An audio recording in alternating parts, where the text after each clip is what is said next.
Tokotala, Mama, Papa.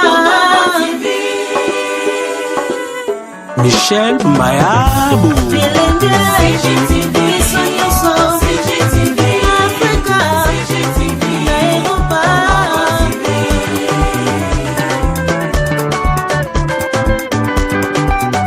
Émission ya kitoko culturelle, politique, religieuse. Tokotala, Mama, Papa.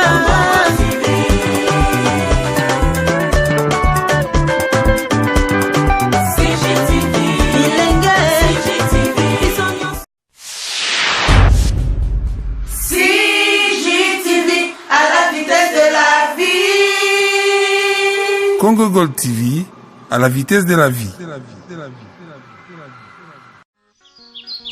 Située au cœur de l'Afrique centrale, la République démocratique du Congo est un pays sous-continent avec une biodiversité riche, une flore et une faune impressionnantes.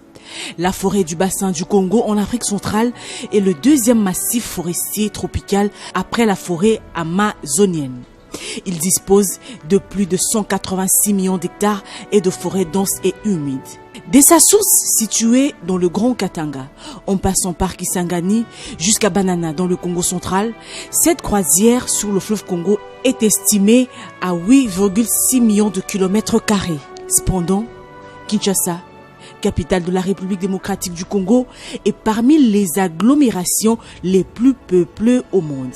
La ville connaît un fort développement économique et une urbanisation anarchique passant d'1 million d'habitants en 1970 à plus de 13 millions aujourd'hui. Ainsi, la population de plusieurs villes du pays, dont Kinshasa, connaissent plusieurs problèmes d'ordre environnemental tels que les constructions anarchiques, le non-respect urbanistique et écologique, les érosions, les inondations et un autre problème pas le moindre, l'insalubrité. Au regard de ce sombre tableau, les questions sur l'environnement suscitent de plus en plus l'intérêt auprès de la population, les professionnels de médias et les chercheurs. Selon Pudence Malibabo, chercheur et doctorant en communication environnementale à l'Université catholique de Louvain, en Belgique, la population paye un lourd tribut de sa désinvolture, mais aussi de l'irresponsabilité et du show médiatique des décideurs en matière de questions environnementales. Aujourd'hui, nous constatons que les lieux ravagés par les catastrophes naturelles ou d'origine anthropique sont actuellement prisés par les hommes politiques en quête de popularité. On voit que sous les décombres des zones dévastées par les érosions ou les inondations, ces hommes politiques se présentent en messie et font des promesses qu'ils savent d'avance qu'ils ne vont pas tenir. C'est cela, la religiosité politique, dont parle Benoît Lafont dans son étude sur la télévision face aux catastrophes et au deuil collectif. Un autre grand problème que connaît la capitale Kinshasa, c'est la mauvaise gestion des immondices. Lancée dernièrement par le président de la République et le gouverneur de la ville de Kinshasa, l'opération Kinbopeto peine à démontrer ses résultats. La capitale est toujours sale et le chercheur donne quelques pistes de solutions. Il y a des solutions à court terme et si vous voulez à moyen et à long terme. Le pouvoir public savent qu'à court et à moyen terme, ils ont l'obligation d'installer les poubelles publiques proportionnelles au nombre d'habitants et qui doivent les évacuer régulièrement, sanctionner les criminels écologiques que l'on trouve aussi bien parmi les fonctionnaires de l'État que certains Congolais.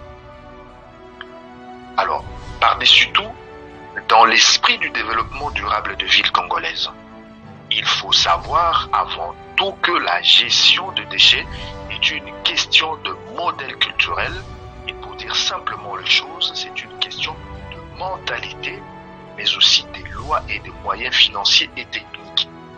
Donc, la gestion des déchets en tant qu'une action à la fois individuelle et collective doit pour aboutir procéder de la triangulation de 3 pôles. Le pôle de mentalité, le pôle de loi, le pôle de moyens financiers et techniques, étant donné que dans le cas spécifique de la gestion de déchets dans la ville de Kinshasa, qui est la nôtre, nous aimons bien cette ville, la coercition a montré ses limites. Alors, ce que je suis en train de dire, madame, c'est qu'il faut, à travers l'éducation à la salubrité, agir sur les mentalités en vue d'instaurer un ordre social écologique. Le 2 août 2015, 193 pays ont approuvé 17 objectifs de développement durable qui sont rassemblés dans l'agenda 2030, dont l'accès à l'eau salubre et à l'assainissement, objectif 6, la lutte contre le changement climatique, objectif 13, et les villes et communautés durables, objectif 15. Les inondations, les érosions ont endeuillé plusieurs familles à Kinshasa et plusieurs villes du pays. Il faut respecter les structures écologiques et urbanistiques. À l'exemple de la cité du fleuve, les locataires craignent les pires à cause des inondations. Cette inondation est la conséquence de la violation par le pouvoir public des normes écologiques et urbanistiques. Et ce n'est pas une conséquence du réchauffement climatique. Il faut lire ce que les chercheurs publient. Je ne suis pas le seul à publier dans ce domaine. Il y a beaucoup de chercheurs qui publient à l'UNIKI, à l'UBTP, à l'ISTA, il y a des environnementalistes. Il faut les consulter. Ils sont là. Il faut le mettre au cœur de l'action. Alors, ce que je dis des chercheurs concerne aussi la presse. Je l'ai démontré dans mon dernier article, la presse s'impose comme un acteur incontournable aujourd'hui dans les domaines de l'assainissement urbain. Elle a beaucoup à nous dire dans ces domaines. Il faut écouter les journalistes et leur donner le moyen nécessaire à bien faire leur travail.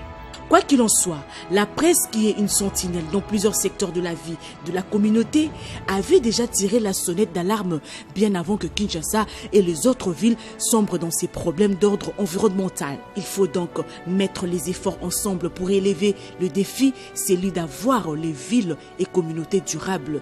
Objectif 13 des ODD.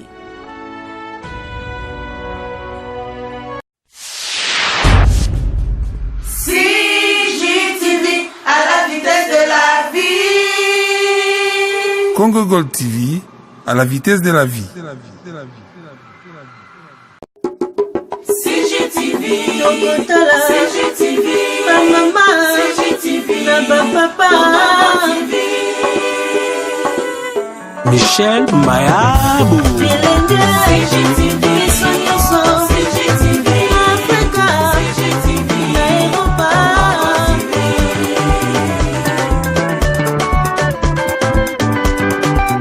Ba émission ya kitoko culturel, politique, religieuse. CGTV,